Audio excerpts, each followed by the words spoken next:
Manchester, 2018. Emergency services rushed to the Britannia Hotel following reports from witnesses of a shocking incident. There's some workmen working outside of the hotel on the street quite early in the morning, getting ready to start a day's work. All of a sudden, from the 5th floor, they see a man throw himself out of the 5th floor window onto the street below. Initially, like any other awful scene like that, you think, what's happened? Is it a suicide? But what initially seems like a tragic incident of suicide soon reveals itself to be something far more sinister. An individual has struck him heavily and with sustained force multiple times on the back of his head. There are no defence wounds. This was a surprise attack. Alcohol is involved, drugs also involved. It can cause anxiety, paranoia, nobody thinking entirely rationally. This is the story of one of the most tragic and unforeseen hotel murders ever in Britain. We can speculate all around the houses and we will never know what happened in that hotel room.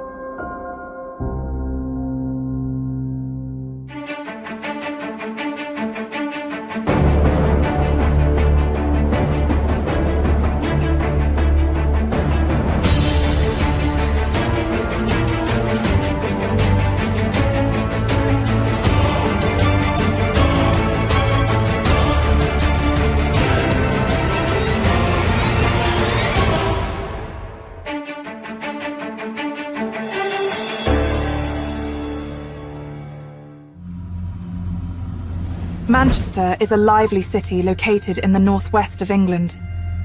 Well, Manchester is a very vibrant and busy town centre. It's second only to London itself, so it's full of nightclubs and bars and places that tourism attracts. So it's very, very busy.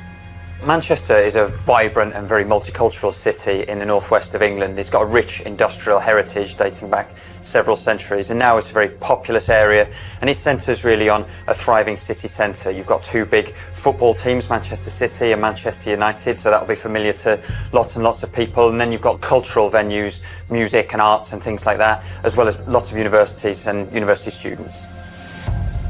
Well, it might be a bit of a debate with Birmingham to say Manchester is second to London, but only in size, but also in things like trouble and things like the murder rate and everything else. Manchester is a tough place to work as a police officer. I've got a lot of colleagues up there. And like London, it'll have its areas whereby you wouldn't want to walk at night, but it is a metropolitan city. It'll have all the issues just the same as London. And it tends to be, over the years, people think everything gets concentrated to London, when in fact it doesn't. The crime level in Manchester is pretty typical of a big city, so of course we do have our problems. We have around 50 homicides a year, but that doesn't make us any worse from any of the other big cities, really, and certainly a much safer place to be than London. Manchester would have a fairly high level of crime, being a city centre. Similar to London, really, it suffers from similar crimes of violence and thefts and antisocial behaviour, the sort of things that you would normally associate with busy nighttime economies where people are out clubbing and partying through the evening. The city is frequented by 29-year-old Tom Noakes, a kind and caring insurance worker who lives with his family in nearby Salford. Tom Noakes came from a loving family. He came out as gay when he was 19. He had a successful career and a wide social group of friends. He was successfully working as a customer service manager at one of the biggest employers in Manchester, a big insurance company. He had a team working with him and under him, and he had a wide circle of friends. He knew all the best places to go. He was going to clubs, he was going to parties, but he was a really good, solid, decent guy. He was well loved by friends and family. Tom Noakes was 29 years old and he was a customer service manager for an insurance firm. He was described by his family as a kind of a larger-than-life and very loving individual, one of 4 siblings, very close to his mother, still lived at home with her in Eccles in Salford, just on the outskirts of Manchester itself. A very popular, very well-liked and very kind of charismatic chap. Tom had come out as gay as a teenager, and his family and whatever were very supportive of him. He was comfortable in his own skin, if you like. He was young, single, and loving life.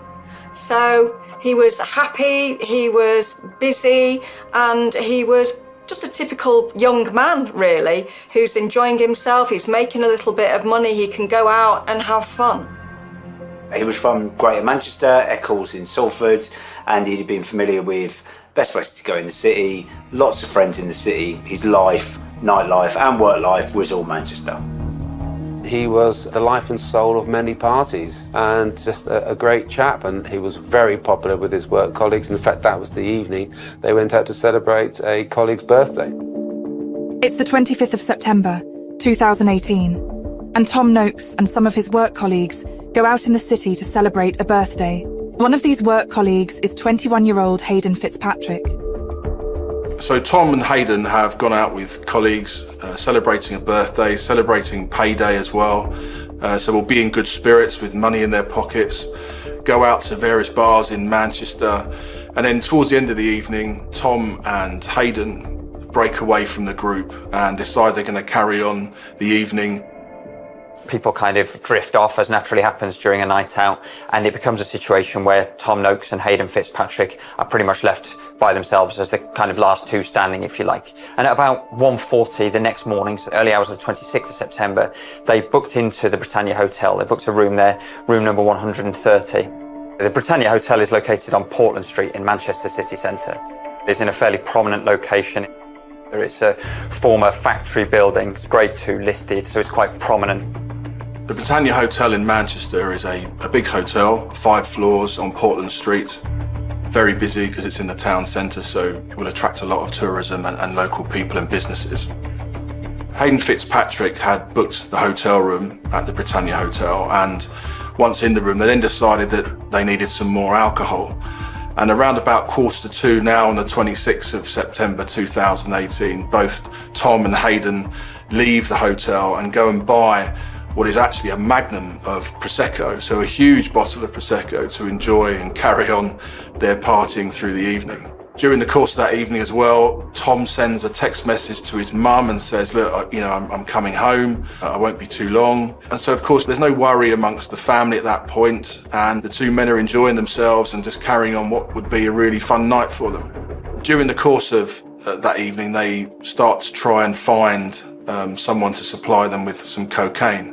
Tom had gone onto a dating app, Grindr, to try and, what is believed to, obtain some cocaine that evening.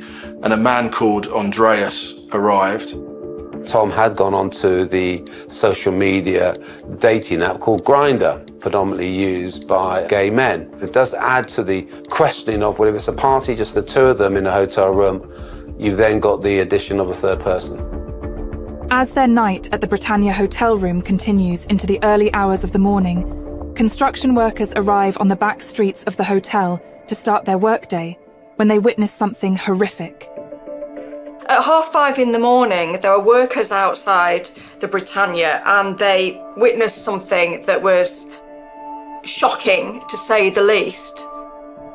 Tom and Hayden are in room 130 on the first floor of the Britannia Hotel. And around about 5:30 in the morning now, there's some workmen working outside of the hotel on the street, quite early in the morning, getting ready to start a day's work. All of a sudden, from the 5th floor, they see a man throw himself out of the 5th floor window onto the street below. Obviously, the emergency services were alerted at this point and attended the scene where they found a body. The man who threw himself out of the 5th floor window had first used a fire extinguisher to smash the window itself before throwing himself out of the 5th floor window onto the street below in front of these workmen. The man who jumped from the window is identified as 21-year-old Hayden Fitzpatrick. Initially, like any other awful scene like that, you think, what's happened? Is it a suicide? Where have they jumped from? But obviously that was quite obvious when you look up and you see a great big gaping hole in a window.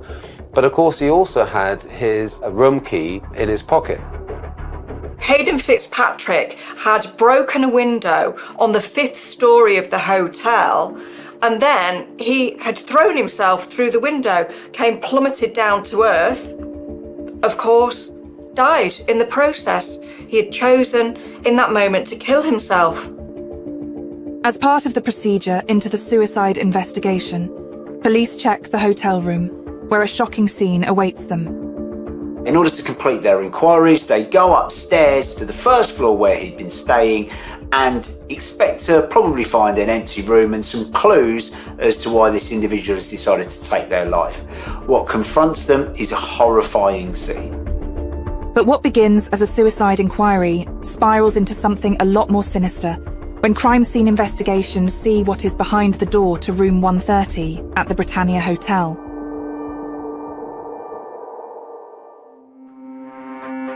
Manchester, England. In the early hours of the 26th of September 2018, police are called to the Britannia Hotel after some workmen witness a man jump to his death from the 5th floor window. The deceased man is identified as 21-year-old insurance worker Hayden Fitzpatrick. Investigators find a key card in his pocket and decide to check the hotel room as part of the suicide inquiry. The workmen obviously have seen something horrendous in front of them on that early hours of that morning, and so call the police immediately, as anybody else would do. And the police arrive and identify that the person that has thrown themselves out of the window is Hayden Fitzpatrick, and he is pronounced dead at the scene at that time. A search of the body to try and work out where he's come from, or in case anybody else might be lying injured or ill anywhere, they search him, and in the jeans pocket they find a key card for room 130 at the Britannia Hotel. The police immediately go to that room, and there they see Tom Noakes dead on a chair inside that room.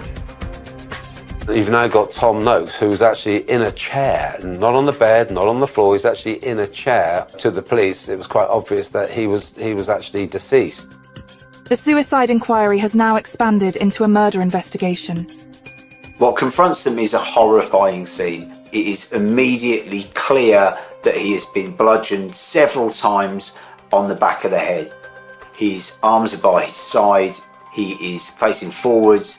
It is a position where an individual has struck him heavily and with sustained force multiple times on the back of his head.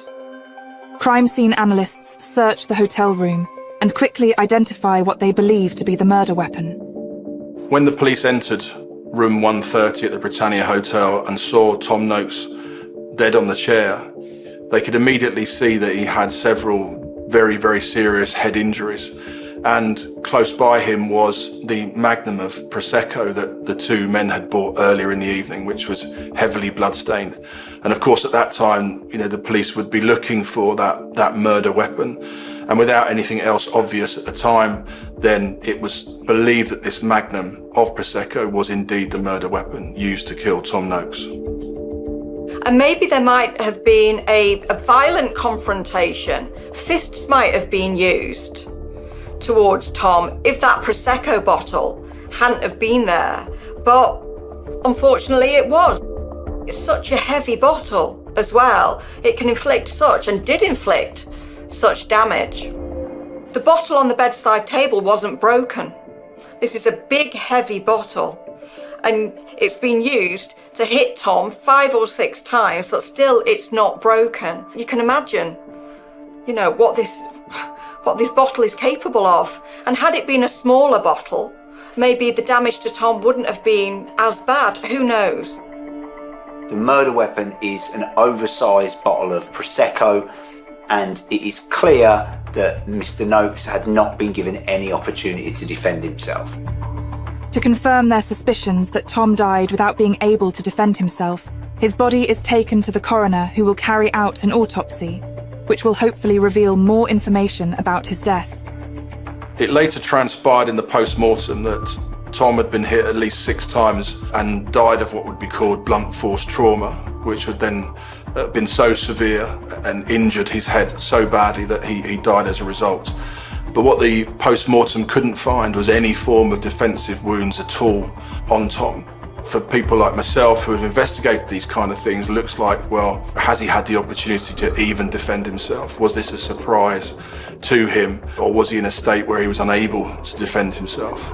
This was an unprovoked attack, and he wasn't able to actually defend himself. What does that tell us? In some ways, it helps the family understand that despite the awful death of their son and uncle, it may have been that he was knocked unconscious or even killed by the first blow, that he wasn't then able to actually move or put his hands up to defend himself. So it certainly was an unprovoked attack, in which case Tom hadn't been able to defend himself at all. It was ascertained that Tom was in the chair when the attack took place. And that would be done through things like the blood patterns around the chair and the item used, which they believed was the magnum of Prosecco. When you don't have any defensive wounds, as Tom didn't, then that would indicate that this was kind of a surprise, or he was in a situation where the ferocity of the attack perhaps gave him no opportunity to defend himself. So it could have been very easily a very big surprise for him that this was happening.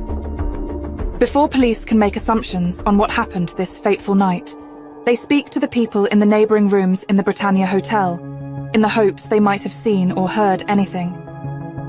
In the course of their inquiries, police spoke to somebody staying in the adjacent room, number 132, and the person in room 132 described hearing a sound as though somebody was hitting a basketball. They described it 6 or 7 times, and dull thuds. They also described hearing the sound of someone talking to themselves. When they spoke to the room next door and in the hotel, they remembered hearing loud banging, described at the time as like a cricket bat or a baseball bat hitting the actual wall, about 5 or 6 heavy blows. That was the sound it made. As police gather their evidence and identify suspects, they begin by searching for the man known as Andreas, who joined Tom and Hayden in the hotel room after they contacted him via the popular dating app, Grindr. When you find a dead body in a hotel room, the first people that you want to question are the people who were last in that hotel room. Hayden Fitzpatrick had been in that hotel room right up to the moment of Tom Noakes dying. There was another individual that had been in the hotel room earlier on. During the early hours of that day on the 26th, Tom had also gone onto the app Grindr and been in contact with a man calling himself Andreas. Now, it's likely that Andreas was the person that ended up supplying them cocaine. And Andreas is said to arrive at the hotel around about 3:30 in the morning. So Tom and Hayden are still partying away at that time. And Andreas is then seen to leave about an hour later, so around about 4:30 in the morning. It was clear from CCTV and other witnesses that that individual, this Andreas character that they'd met on a dating app, had been and gone before that event happened. There was no evidence, both DNA, CCTV witnesses, anything to suggest anyone had been in that hotel room. And also, let's be clear, this was very early in the morning. This wasn't sort of midnight when lots of people were moving around, coming back from big nights out. This was very early in the morning. It was quiet. It was pretty much daylight outside when this horrifying murder occurred. He was there for just under an hour, really, and he left at a time, so we know that both were alive. And you've got that situation that who did he spend that time with? And you'd presume it was Tom, because Tom was on Grindr, and Tom had actually invited him over to the hotel. And Andreas, he turned up, spent that time with Tom and with the two of them, and then left, leaving them both alive. When the police look at suspects for who has killed Tom Noakes at that time, obviously they have 2 people which are their front runners, essentially. They're suspects. The first one being Andreas, who came to the hotel in the early hours of the 26th. Now, in order to eliminate Andreas, firstly would be to identify who he is and then trace his movements from the time that you knew that Tom was alive. So you look at Tom's movements on that day and say, when was the last time we can say he was alive? And the police were convinced in their investigation that Tom was alive around about 4:45 at least in that morning. But what they can also say is that Andreas left via CCTV they could see at least 15 minutes before that, leaving Hayden and Tom alone together, with no other persons who they knew of being in that room. Police get in contact with Andreas, who confirms their suspicions that the 2 men were alive when he departed the hotel room, and he is ruled out as a suspect. Investigators now believe this case to be a murder-suicide. We know both Tom and Hayden had asked for cocaine, had a large amount of alcohol with them. When someone mixes the two of those together, it can have different effects on different people. Some people become extremely violent and some people can become completely incapacitated, essentially, and almost fall asleep.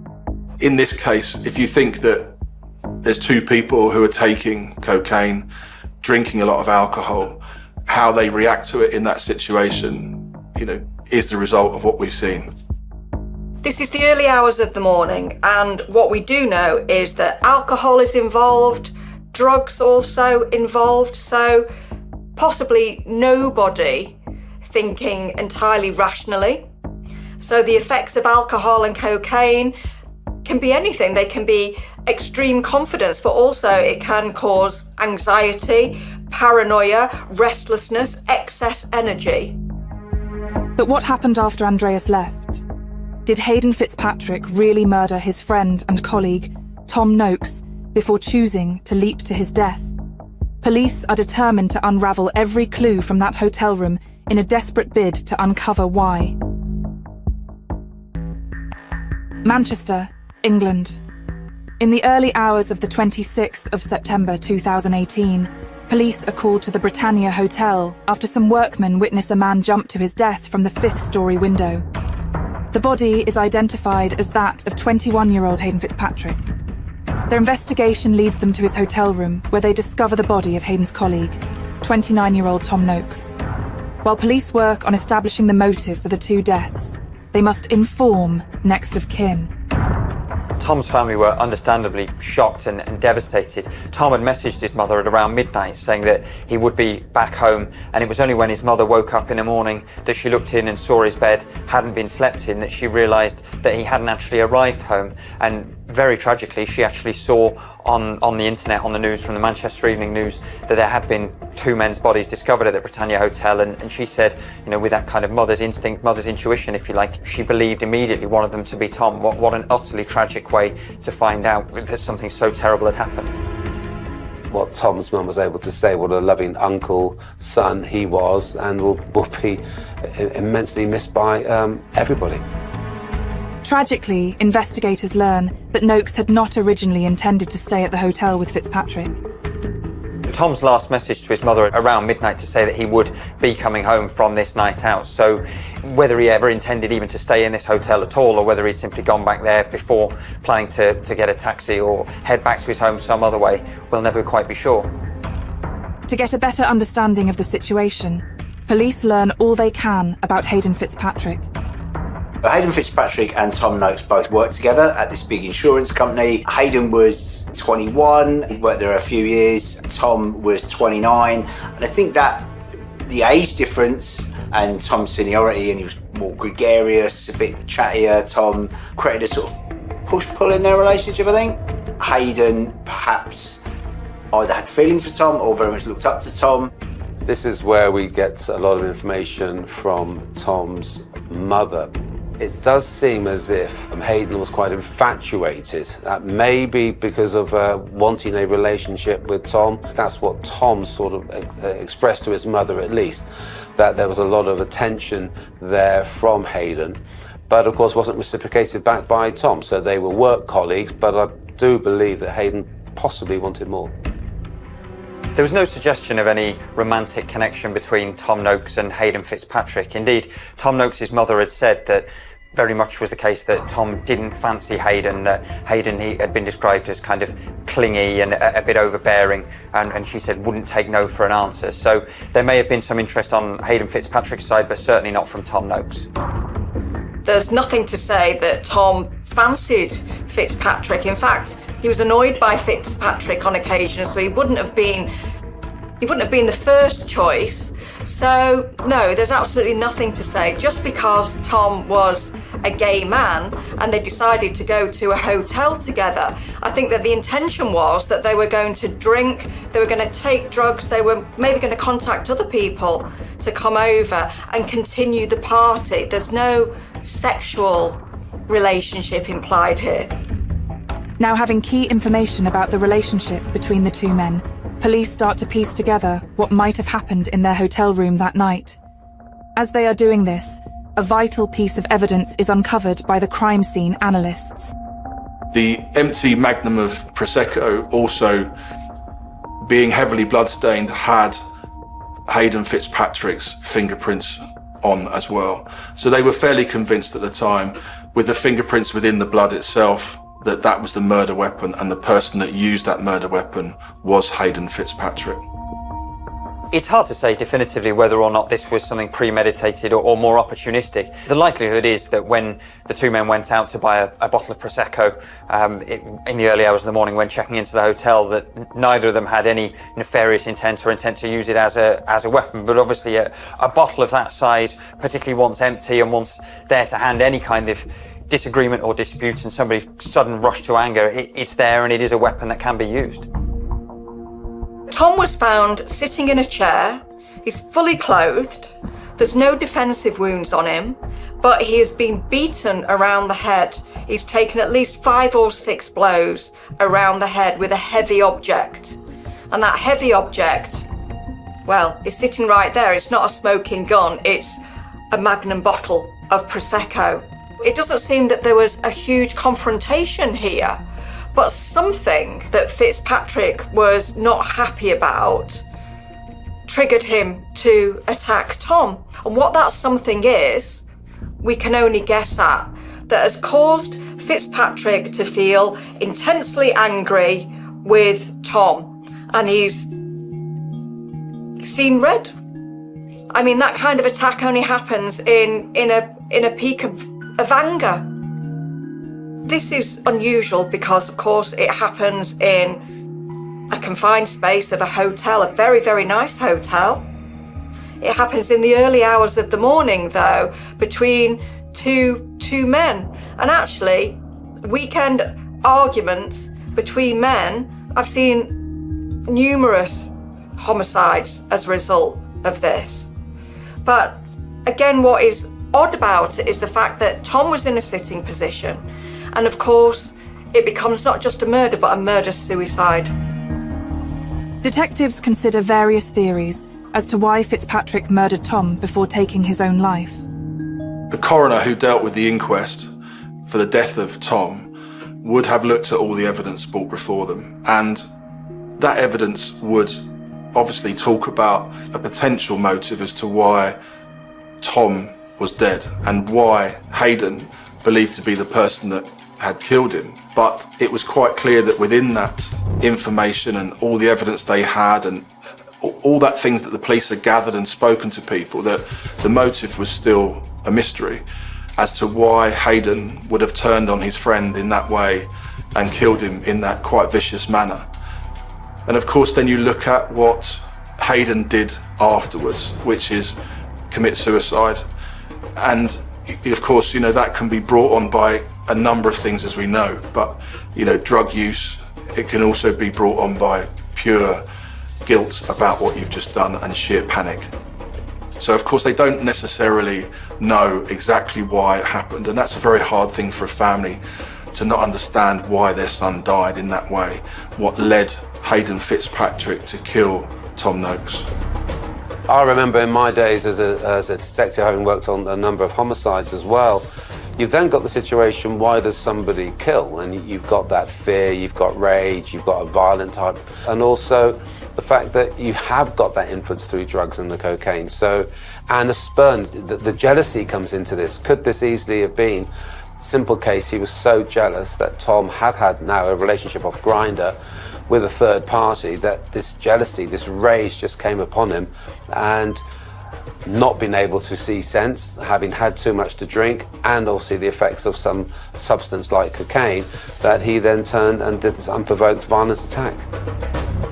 It's certainly a possibility that, you know, Tom Noakes had refused the advances, shall we say, of Hayden Fitzpatrick. I mean, when you look very chillingly at words that Tom Noakes' mother said when she was talking about Hayden Fitzpatrick, you know, saying that Tom had described him as somebody that liked attention and was a bit clingy, but she also said that he wasn't like somebody that liked having no said to him.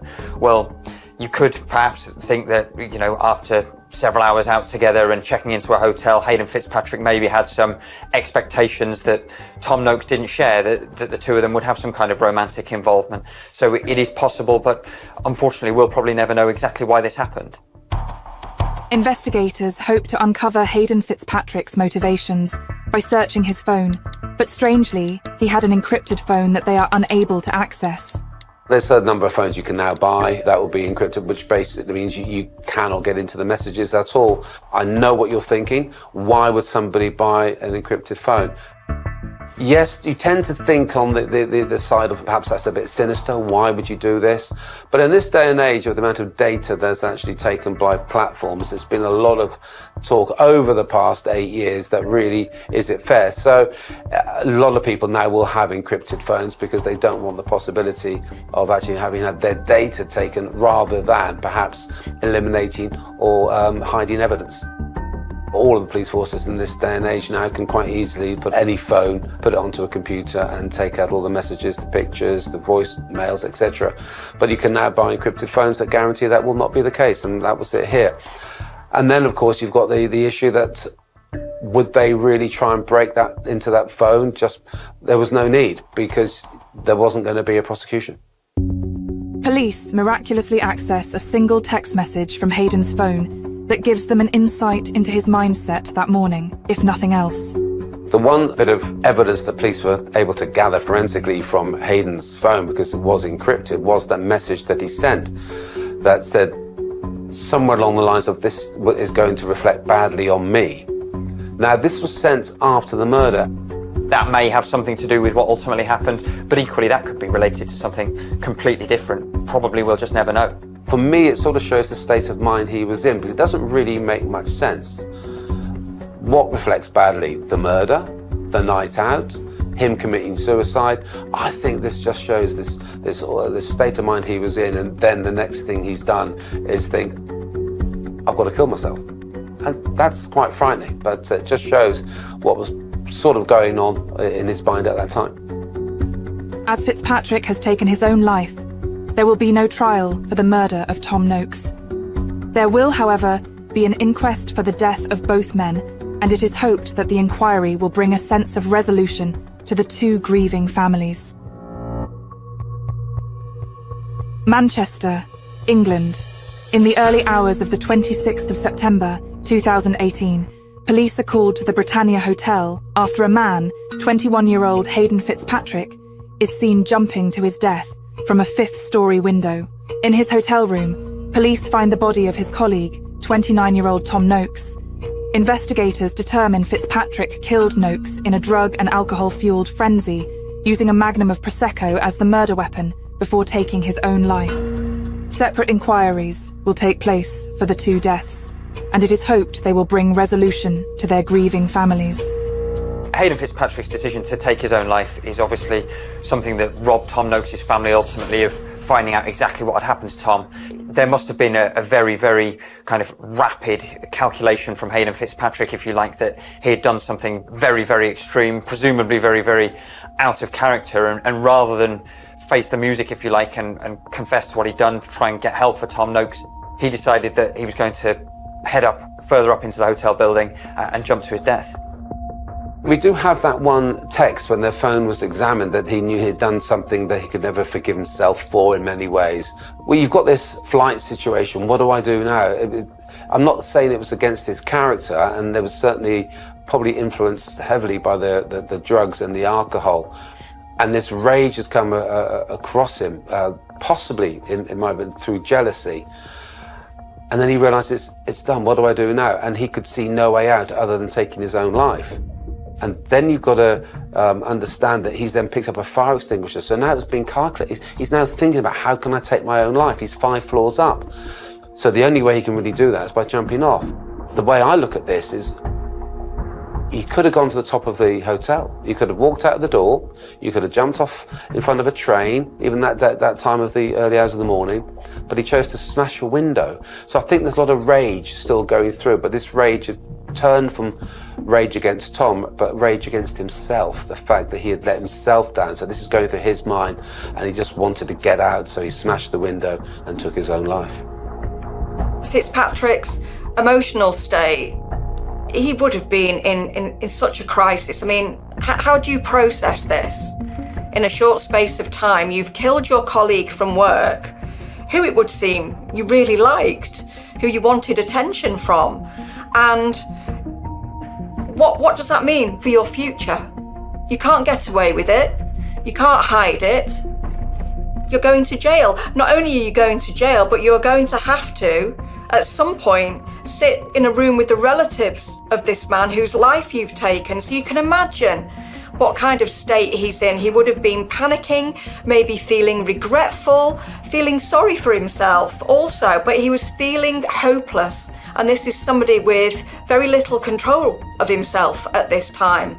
And so he deliberately breaks a window and he throws himself out of that window. The inquest into Tom Noakes' murder takes place at Manchester Crown Court. The purpose is to finalise Noakes' cause of death and the legal outcome of this case, as well as conclude what would have happened if Hayden had not committed suicide.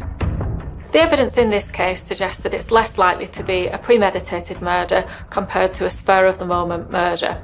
Importantly, if Fitzpatrick had been using cocaine, this can act as a disinhibitor to decision-making. It doesn't cause violence, but it can contribute to somebody making bad decisions in the moment, so it can affect their decision-making and contribute to that decision. It may have also contributed to his decision to kill himself after the murder. What the actual inquest could have done was help the family of Tom to have some sort of closure in the sense of why. But of course what it has done is to be able to say, well, we know he's under the influence of drink and drugs. Whether that is now subjective, we don't know.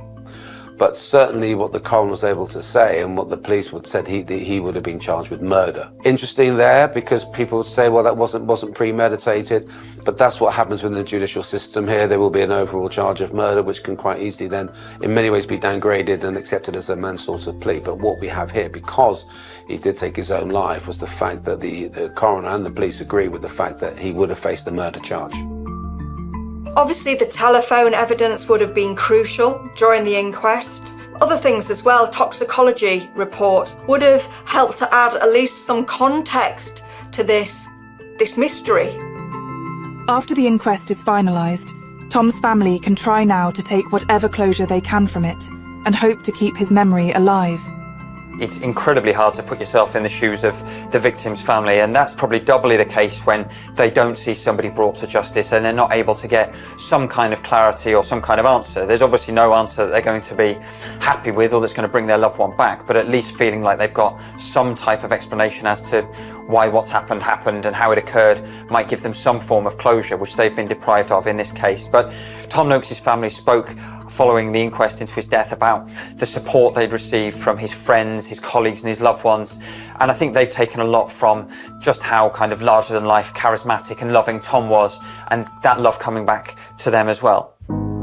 The case into the murder-suicide is finally closed, but many unanswered questions remain for the families of the two men.